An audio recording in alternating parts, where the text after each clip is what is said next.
গাইবান্ধায় বাথরুমের ওপর দিয়ে এক নারীর গোসলের দৃশ্য ভিডিও করার সময় এক পুলিশ সদস্যকে হাতে নাতে আটক করেছে এলাকাবাসী। শনিবার বিকেলে শহরের দক্ষিণ ধানগড়া এলাকায় এ ঘটনা ঘটে।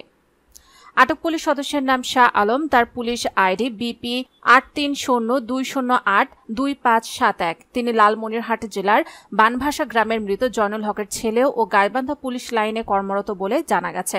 প্রত্যক্ষদর্শীরা জানান, গাইবান্ধা পৌর শহরের দক্ষিণ ধানগড়া এলাকায় এক বাড়ির বাথরুমে গোসল করছিলেন ওই বাড়ির এক নারী।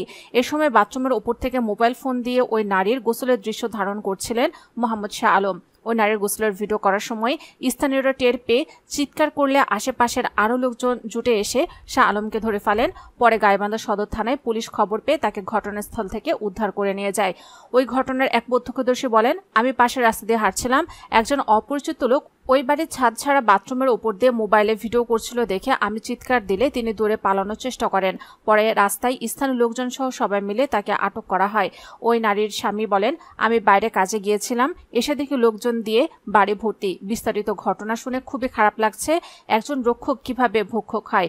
পুলিশ এসে তাদের লোককে নিয়ে গেল, বলে গেল থানায় অভিযোগ দিলে ব্যবস্থা নেবেন। এভাবে হাতে নাতে ধরার পরও অভিযোগ দেওয়া ছাড়া ব্যবস্থা নেবেন না, বিষয়টি শুনে খুব খারাপ লাগছে।